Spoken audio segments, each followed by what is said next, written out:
You're not drowning, but somehow you still can't breathe. There's too much air in the room, but none of it feels like yours. Every post, every ping, every clip, it's noise, but it sounds like memory. Some nights, your phone drops onto your chest like a closing door. You blink, but you're not sure how long it's been. The screen is still lit, showing someone else's life. You forgot you paused your own hours ago. You call it a break, but it doesn't feel like rest.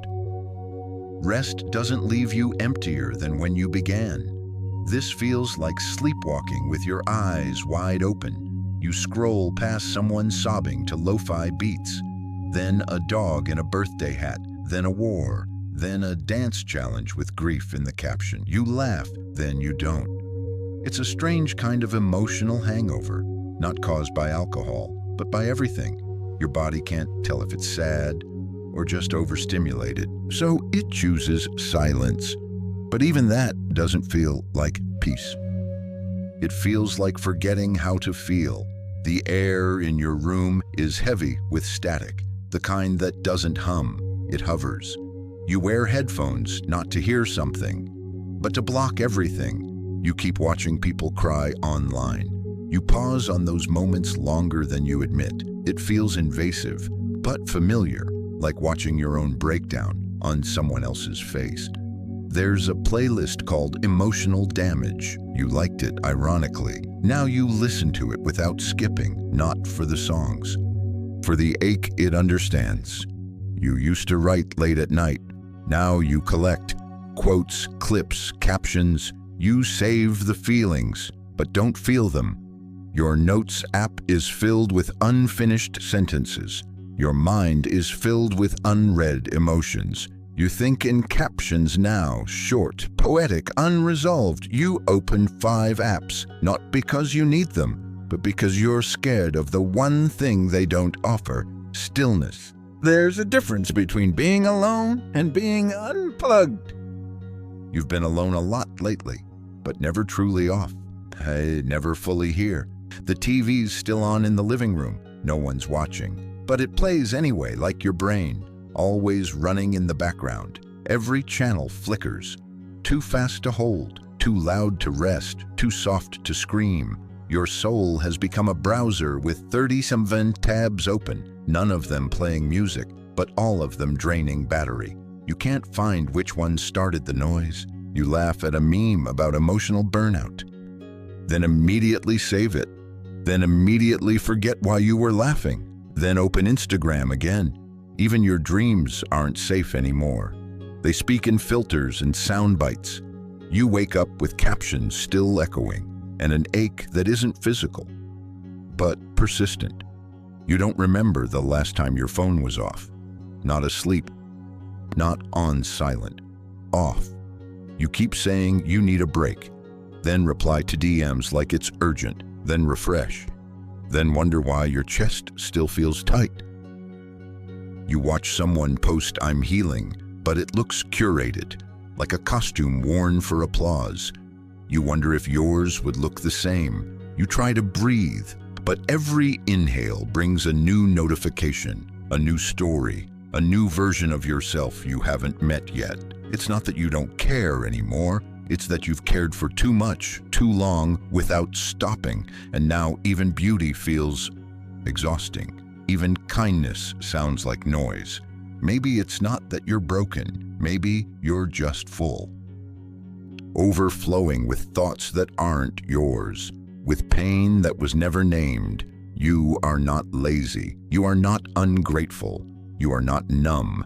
You are glitched, like a TV trying to play every channel at once, like a soul trying to hold every feeling without dropping any, like a heart trying to whisper in a world that only hears shouting. The scariest part isn't that no one sees you, it's that you've forgotten how to see yourself.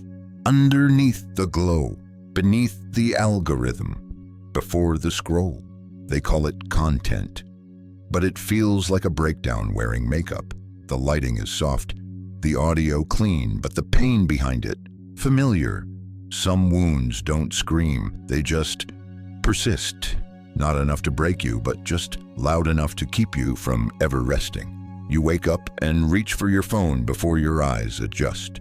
You didn't even dream, not because you were peaceful, but because your mind was buffering all night, quietly, in the background. The first thing you hear is someone else's voice, telling a story, whispering a reel.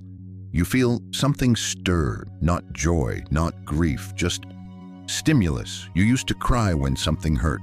Now you cry when something resonates, and you can't even explain why. The pain arrives without context, just ambient weight. You laugh at things you don't find funny, because your body is searching for something familiar. And laughter, even forced, still feels like a heartbeat, even if it's on life support. You laugh, but the sound feels foreign. You're overstimulated. You need silence, not another scroll. You cry to videos of strangers losing pets, but it's not the dog. It's the goodbye you never said to someone who ghosted you years ago. The wound reopens, gently, digitally, without warning. You watch a sad video and cry, but don't know what you're grieving. Your soul is unmoored.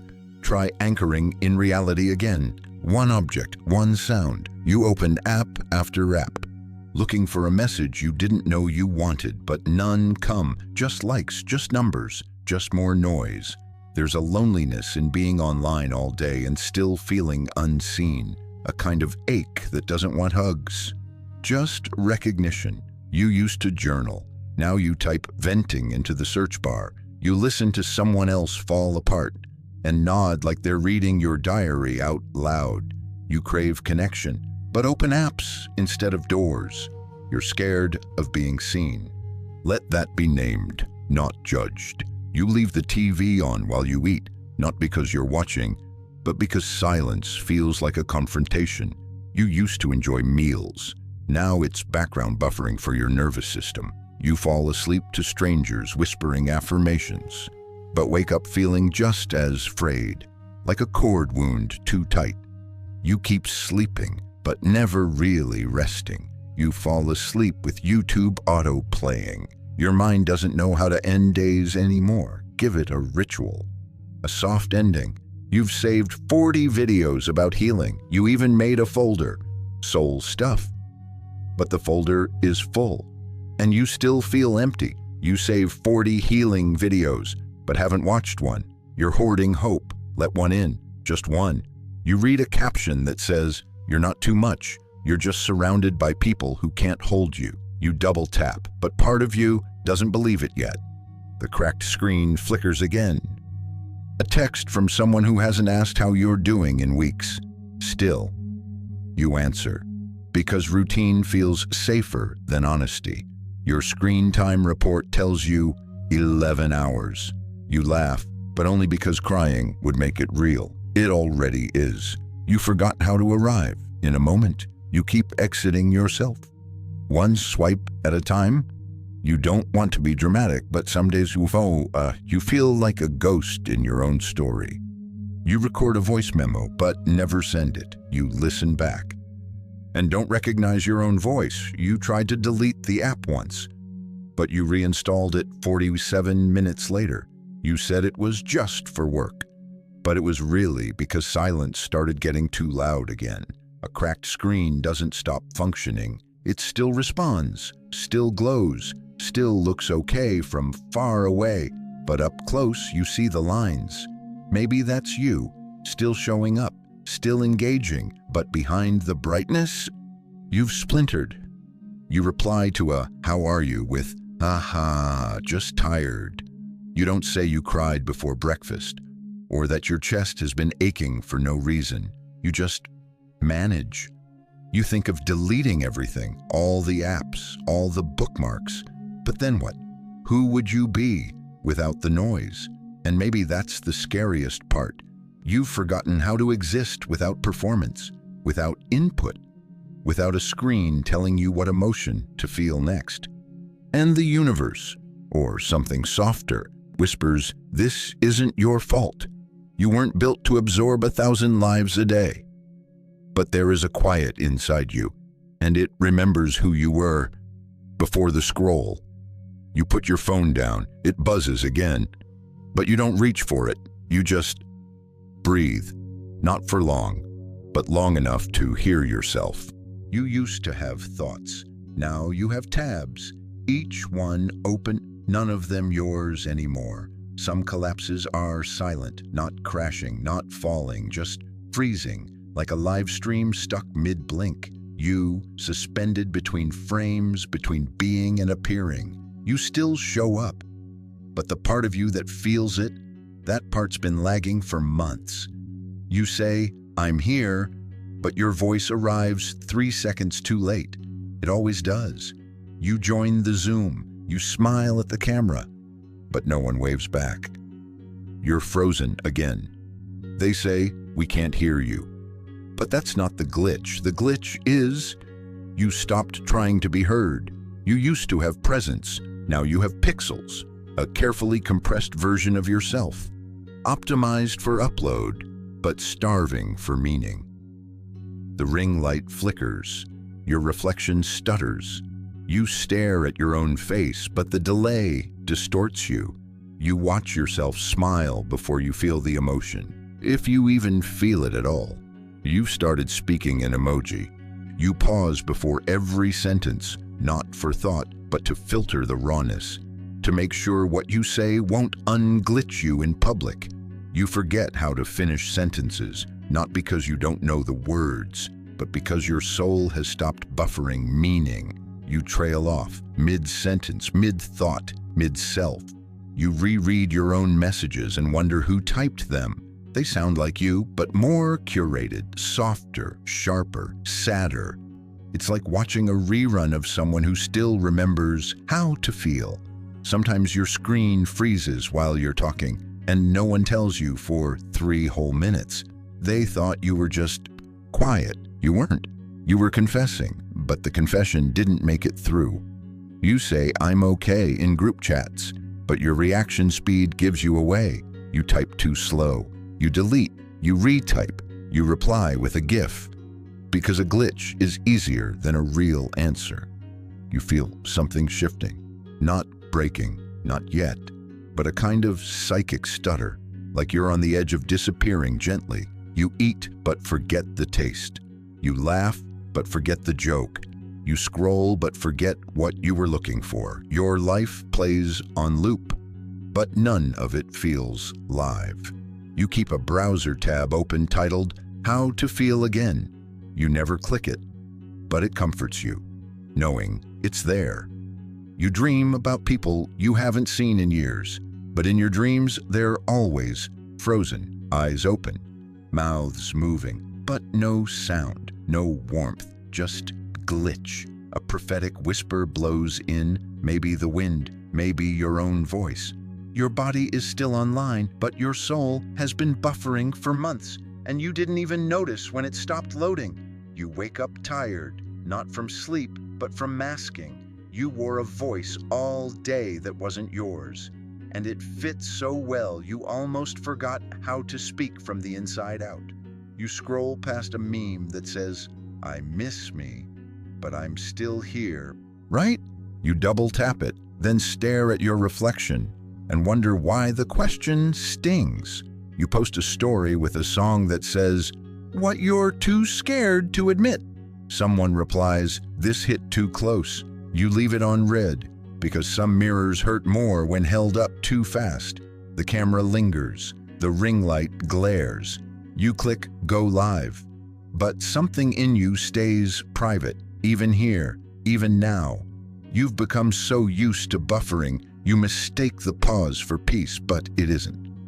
It's just the absence of bandwidth, the soul waiting for permission to reboot. Someone says, "Let's catch up soon." You nod, but you already know.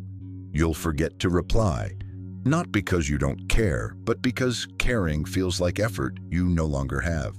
You used to feel everything all at once. Now you feel nothing in the most overwhelming way. Maybe this isn't burnout, maybe it's identity drift, a slow slide into becoming the shell of someone who once knew who they were. You're not weak, you're just overstimulated. But when chaos becomes comfort, peace feels like a threat. There was a time silence felt natural. Now it feels like something's missing. Not music, not voices, but the armor you wear to avoid your own mind. The moment the Wi-Fi lags, your chest tightens. You don't crave noise, you depend on it. Because stillness means you might feel something you've buried. And what if, just what if, it comes up louder than you can handle? Even rest has a soundtrack now. You light a candle, you put on deep healing frequencies, you set a timer, but halfway in, you're checking your phone. Even your peace has been turned into a performance. 1. You start the day with a podcast, not a breath. You fear your own thoughts. Start with silence, even for 10 seconds. 10 seconds feels too small to matter, but your soul notices, because it's the first time you weren't being told who to be, not sold ambition, not fed shame disguised as motivation, just you. You chew your breakfast while someone online tells you how to optimize your dopamine. You don't finish your eggs, but you save the episode. You tell yourself this is self-improvement, but it's just fear dressed up like discipline. 2. You keep videos playing, even while eating. Loneliness lives under the volume. Try one quiet meal. Listen to your own chewing. That first silent meal feels like grief. Not because you're sad, but because you're finally present enough to notice you've been gone. The scroll at 2 a.m. isn't boredom, it's avoidance. Stillness reminds you of how much you've avoided stillness, and the irony is your mind won't rest until you let it ache. 3. You doom scroll at 2 a.m. You're avoiding stillness. Make peace with pause. It's not punishment. Stillness won't punish you. It'll introduce you to the version of yourself that remembers sunlight on skin. The you before TikToks bled into nightmares. Your playlists are labeled rest. Your feed is filled with gentle reminders. But you don't hit play, you don't sit down. You just keep adding them to your later. Your later is crowded. Your now is starving. 4. You save ambient sound playlists, but never play them. Your nervous system is waiting for calm. Give it permission. You wait for a day where calm feels natural, but calm isn't a visitor. It's a habit, one your body doesn't trust yet. But maybe it could learn. You say you need a break. You even write it in your notes app like a mantra. But the second you get 5 minutes free, you open another tab, another reel, another escape. 5. You say, I need a break. Then open another app. Let your body catch up to your words. Your body isn't asking for vacation. It's asking for presence. It doesn't want Bali. It wants 15 minutes where no one expects a reply. The AirPods stay in, even when no one's talking. Because silence feels vulnerable. Like walking down the hallway after an argument, still echoing, still unsure, still hoping someone says something. You hear birds chirping and it irritates you. Not because it's loud, but because it's real, unedited, unchosen, and suddenly you realize you've forgotten what it means to live in a world you didn't curate. The fridge hums, the faucet drips, your foot taps. It's the first time your world isn't filled with other people's noise, and it feels new. Prophetic whisper, you were never made to be a reflection of noise. You were made to echo your own quiet truths. And when you stop filling every space, your soul will remember how to speak again. You notice now how much of your identity was built in response, not to who you are, but to what you consumed. You wore the sounds of others like layers and called it self-expression. But now, you take your AirPods out. Not because the episode ended, but because you did. You ended the autopilot. There's discomfort, yes, but there's also a breath that doesn't feel borrowed, a blink that's not followed by a screen flash, a pause that holds space. It's not a grand awakening, it's not enlightenment, it's just you, hearing your own footsteps on the way back to yourself. Silence isn't empty, It's the part of you that remembers. You wake before alarms and before algorithms, wrapped in the low hum of a room that, for once, isn't auditioning for your attention. A phone, face down, vibrates once, then surrenders. A laptop, still closed, holds a black gloss that waits to become a mirror. You sip lukewarm water instead of news, surprised your own swallow has a sound. The quiet feels heavy, yes, but also strangely dignified. Like an old friend returning unannounced and asking nothing except that you stay seated in your own skin. Yesterday's mantra, "You deserve a morning no one edits," floats back.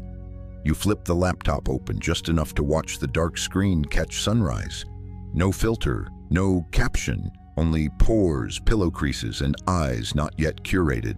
Steam from untouched coffee fogs the glass. You lift a sleeve and pause. Wiping it clean would restore clarity, but leaving it cloudy feels gentler. Proof you're allowed imperfection before breakfast. The motivator line lands silently. Home doesn't begin online. It begins in breath. A bird outside breaks rhythm, one note flat, the next triumphant. You've listened to 8-hour nature loops, yet this unscripted chirp feels more honest than any playlist. You crack the window. Cool air stitches skin to present moment. Fog on the screen thins, revealing half your face, half horizon. The metaphor writes itself. You're 50% discovered, a 50% possibility. A question surfaces, gentle and terrifying. What would I remember if I deleted the noise for a day? And the room exhales with you. You test the question. First rule, no content until noon. Second rule, notice every sense. The refrigerator's low drone resembles ocean undertow when heard without earbuds. You chew toast absent commentary, realizing crunch carries a nostalgia Spotify never cataloged. You touch the tabletop. Wood grain grooves feel like braille spelling stories of people who ate, argued, laughed here long before likes were currency. Presence, it turns out, is a sensory archive always open for walk-ins, never behind a paywall. 3 deliberate seconds. Inhale, hold, release. In that pause, you locate your pulse without smartwatch metrics. Your shoulders drop, not in defeat, but in relief. Gravity finally granted citizenship over posture. A subtle memory arrives. Childhood Saturdays when cartoons finished, and the living room hush invited daydreaming rather than doom scrolling. You taste that memory like sun-warmed cereal milk, sweet, unexpectedly sustaining. The laptop stays unlit. Instead, its reflective surface becomes a devotional object, mirroring a face rediscovering native light. You reach for the phone out of muscle memory, then stop halfway, palm hovering. A reverse echo from part 4, I ended the loop. Sparks courage. You flip the device over, screen hidden, transforming temptation into placeholder. Space blooms. You realize avoidance isn't discipline, noticing is. Noticing the itch to scroll, the micro panic of missing out, the phantom buzz in silent mode. By labeling cravings, you disarm them. The first quiet victory is microscopic, but its ripple feels continental. Prophetic whisper, wind through cracked window, or maybe inner elder murmurs, "You were never algorithm's product. You were morning's original song." The sentence lands like dew on restless soil. You close your eyes, envision fog lifting off a valley. The dark screen now reflects only contour lines of your silhouette, yet your internal landscape gains color. Calm, grounded, clarity, presence, memory. 5 words slide into place like spine vertebrae realigning. You sense the nervous system tagging this moment safe, storing it for future storms. To test the nervous system, you walk outside barefoot. Concrete is cool, textured, undeniably here. Cars pass, a leaf blower drones, yet none of it hijacks your attention like curated clips once did. Nature's algorithm tilts unpredictable. You can't swipe past an overcast sky. Instead, clouds part gradually, gifting a stripe of gold that rises across windows. Your reflection in a neighbor's parked car appears briefly, and for the first time, you do not flinch. Unfiltered, yes, also unquestioned. Back inside, you open the earlier calm playlist, but not to listen, to delete. Each saved track represented postponed presence. You hesitate, thumb hovering, then press remove all. A micro-explosion of reclaimed bandwidth feels like rearranging furniture in the mind. Immediately, ambient room tone grows audible. Clock tick, neighbor kettle whistle, heart, and ribs. You catalog them respectfully, as a historian might catalog relics. Knowing every sound belongs to an ecosystem you haven't visited in years. Your own. Laptop still dark, phone still silent. You sit cross-legged facing that black mirror. Little by little, your face sharpens as if focus follows forgiveness. Lines, molds, uncertainty, tenderness. There's room for all. You whisper, shaky but sincere. I missed you. No response, only a radiance that seems to pulse from behind the glass, reminding you that screens can reflect light as well as emit it. In that radiance, you sense part 6 approaching, and in this stillness, you remember the light you were made of. You were never the glitch. You were the one trying to listen through it. Maybe your soul was never meant to be loud, just heard. Dawn finds you sitting cross-legged on the floor, phone face down, screen dark. Each heartbeat triggers a faint glow that fades before becoming notification, light that answers only to you. No playlists, no good morning ping, just the hush after a storm you stopped broadcasting. You inhale through your nose, counting 4 beats, exhale for 6. For the first time, the breath feels like a full sentence you aren't rushing to translate. A candle, still burning from part 5, flickers beside the muted screen. Twin flames, one wax, one LED, both surrendering to rhythm rather than algorithm. You remember Rilke's line, "Let everything happen to you," and realize you've been letting everything happen through a filter. Now the filter is gone and raw light tastes unfamiliar, like biting into fruit you thought you disliked. Motivator flickers. What you feel directly, you finally own. You feared the absence of content would create a vacuum, but silence arrives stocked with forgotten artifacts. The scratch of pencil on paper, the soft click of throat when you swallow, the specific creak of floorboard 3 steps from the kitchen. Each sound a breadcrumb back to the unmuted self. Reverse echo from part 3 surfaces. You used to have thoughts. Now you have tabs. Today, thoughts return, tabs closed. Outside city noise resumes. Delivery trucks, distant horns, but none hooks your limbic system like curated clips once did. You step onto the balcony barefoot, concrete cool morning breeze, smelling of somewhere between asphalt and jasmine. Heartbeat still cues screen glow, but you don't check it. Instead, you check pulse beneath jawline, solid, unsponsored. Peace isn't a playlist, it's a physiological yes. 3 steady beats of internal metronome. The candle crackles, a private applause. Tip, a memory floats up. Teenage you writing lyrics no one read, believing they mattered anyway. That younger self didn't chase metrics, they chased meaning. You whisper, almost embarrassed, "I'm still here."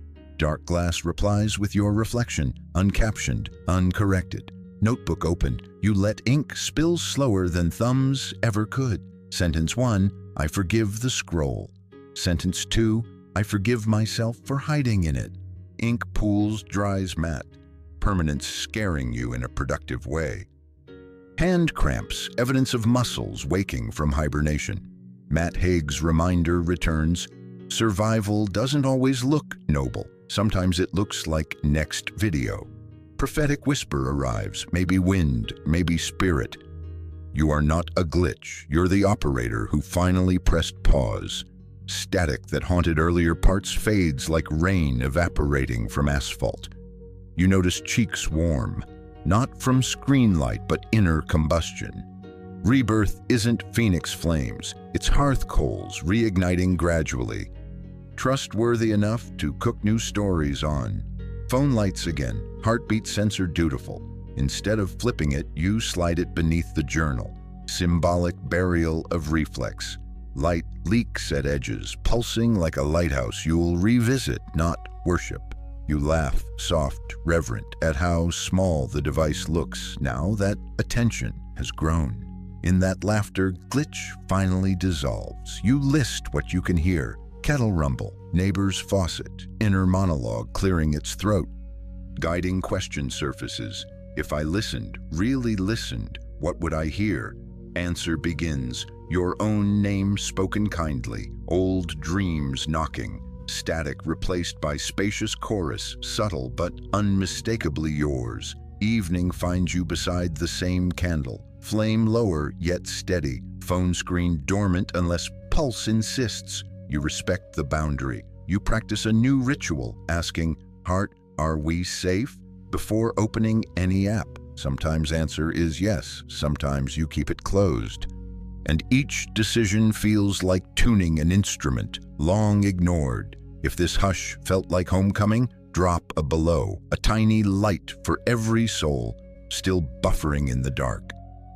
Share this story with the friend who keeps scrolling past their own heartbeat. Save it for the night you forget the sound of your name. You were never the glitch. You were the one patient enough to listen through the static and brave enough to stay when the silence finally answered back.